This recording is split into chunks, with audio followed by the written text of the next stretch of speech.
After years of working under the leadership of his father, Tommy Beets, Kevin Beets is stepping into a new chapter as he takes on the role of leading his own mining operation. As a first-time mine boss, Kevin faces the dual pressures of excitement and responsibility. The success of his operation depends heavily on his ability to make critical decisions early in the season. Chief among these is securing a ripper shank for the D10 dozer, a vital component for breaking through frozen ground and preparing the claim for mining. Without it, Kevin's team not progress, making the acquisition of this equipment his most urgent priority. Facing a challenging situation, Kevin seeks assistance from an unexpected source. Parker Snobble. Kevin Beets understood that the success of his mining operation this season hinged on one critical component: securing a reliable ripper shank for the dozer.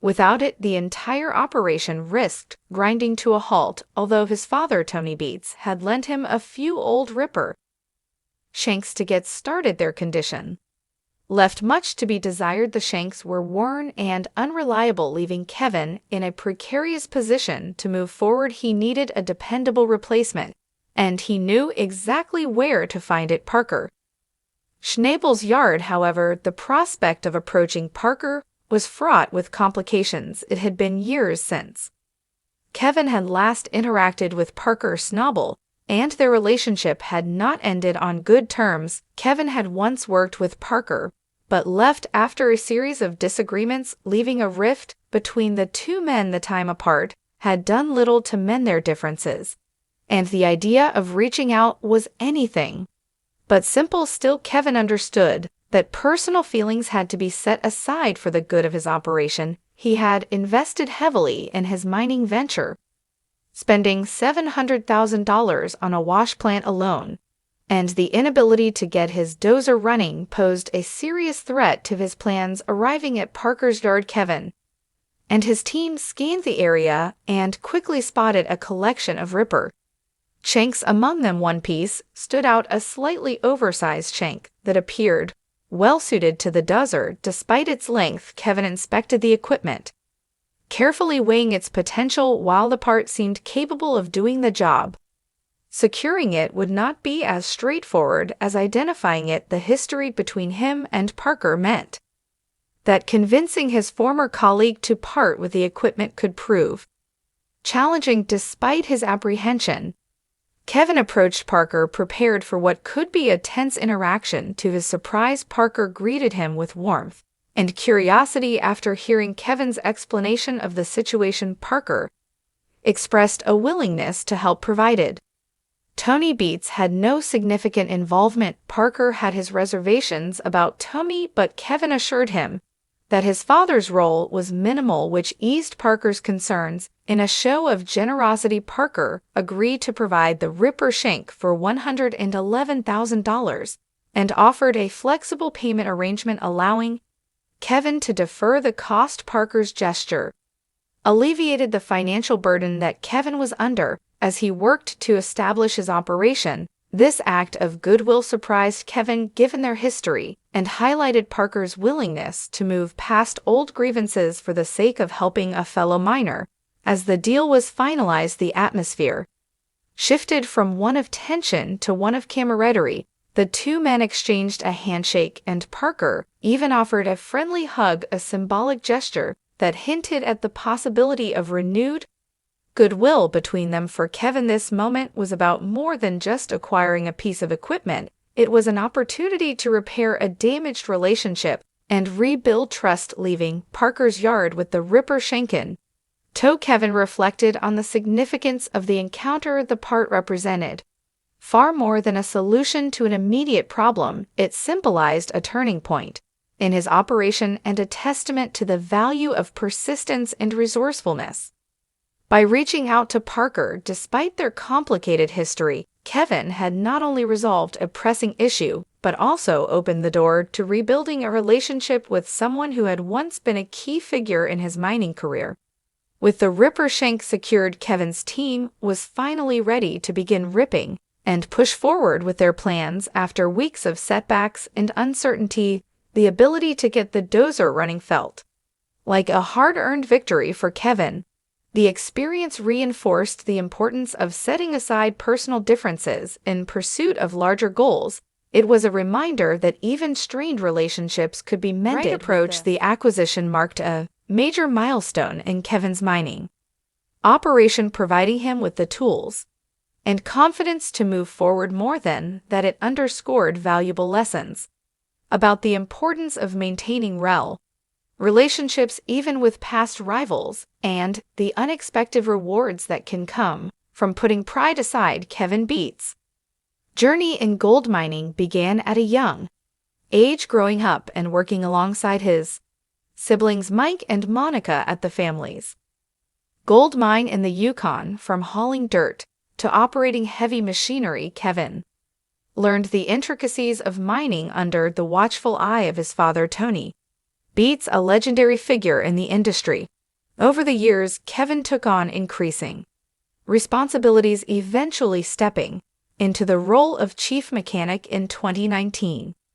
This position allowed him to hone his technical skills and gain valuable experience maintaining and repairing the heavy equipment critical to mining operations. However, the role also placed him squarely under Tony's demanding and hands-on management style. Tony's reputation for being controlling and unyielding extended to his interactions with Kevin, and their frequent clashes became a source of tension, whether it was disagreements over equipment usage or methods for tackling a problem. Their arguments often boiled down to Tony's insistence on doing things his way versus Kevin's desire to implement his own ideas. These ongoing conflicts highlighted the challenges of working within a family business where professional disputes often carried a personal weight. The strain between father and son reached a breaking point last year for Kevin. The frustrations of working under Tony's strict oversight,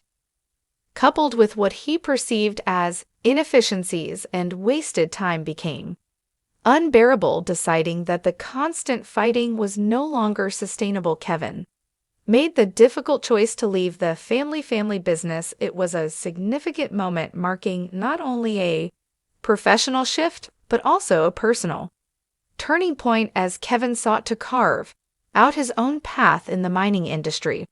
Recognizing the potential damage to their relationship and the opportunity to foster Kevin's independence, Tony extended an olive branch. He offered Kevin a chance to lease a 44-acre claim at Scryer Creek. The offer came with a challenge to prove that he could run a successful mining operation on his own terms. For Kevin, this was more than just a business opportunity. It was a chance to show that he could thrive outside of Tony's shadow while applying the lessons he had learned over the years. Negotiating the terms of the lease wasn't without its challenges. Kevin needed to reach an agreement on the royalty rate. He would pay Tony a standard percentage of gold earnings.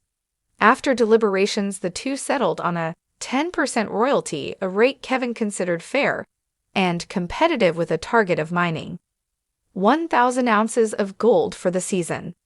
Kevin felt confident that the deal provided a strong foundation for new venture. Tony also provided Kevin with equipment to get started, though it was clear that he wasn't offering the newest or most advanced machinery. The tools were sufficient for the job, but came with limitations that underscored the need for Kevin to innovate and adapt to succeed. Beyond securing equipment, Kevin faced the daunting task of finding a wash plant, assembling a crew, and navigating the logistical challenges of launching an operation from scratch. Meanwhile, back at Paradise Hill, Tony began shifting responsibilities to his younger children. Monica, in particular, stepped into a more prominent role, embracing the opportunity to manage parts of the family operation with greater autonomy. She noted that Tony's tendency to micromanage had eased over time, allowing her and Mike to take on leadership roles with less oversight. For Monica, this shift was both empowering and a sign that Tony was beginning to trust his children to keep the operation running smoothly. After nearly 2 Decades of mentorship and hard work for Tommy. The changes within his family marked a new chapter while he remained pragmatic about the roles his children played, believing that no one was truly irreplaceable. He also recognized the importance of fostering independence and collaboration by giving Kevin the opportunity to strike out on his own, while entrusting Mike and Monica with more responsibility. Tommy was laying the groundwork for the next generation of Beets miners to carry forward the family legacy. Kevin's new venture at Scribner Creek was not just a professional gamble, but a personal one. The season's success would hinge on his ability to manage resources, overcome challenges, and prove that he had the leadership and technical skills necessary to thrive. For Kevin, the stakes were high, but so was the reward, a chance to establish himself as a mind